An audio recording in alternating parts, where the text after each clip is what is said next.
আসসালামু আলাইকুম রহমতুল্লাহ বারকাতু। এটা একটা বাড়ি চিয়া এক, যেটা আমরা সব সময় শুনে থাকি বা সংগ্রহ করে থাকি। অনেক দামি একটা ফসল বাড়ি চিয়া সিড, যেটা আমরা বলেন চিয়া সিড খান, পানিতে ভিজিয়ে খান অনেকে। এই বাড়ি চিয়া সিডের প্লট এখন জাস্ট গ্রোথ অবস্থায় আছে। ফুল এবং ফল যখন ধরবে তখন আমি এটাকে বিস্তারিতভাবে তুলে ধরতে পারবো। এখন জাস্ট খালি এটার পাতাগুলো কীরকম সেটা দেখানোর জন্য আমি আপনাদেরকে চিয়া সিডের গাছের কাছে নিয়ে যাই আমার ক্যামেরাটা। এটা আমাদের চিয়া সিডের গাছ। এই যে পাতাগুলো দেখতে পাচ্ছেন আপনারা, অনেকটা তিলের পাতার মতো।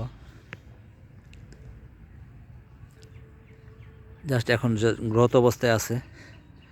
পরবর্তী সময় যখন গাছ বড় হবে, ফল ধরবে, তখন আমি এটার আপনার একটা ভিডিও আপনাদের সামনে তুলে ধরবো।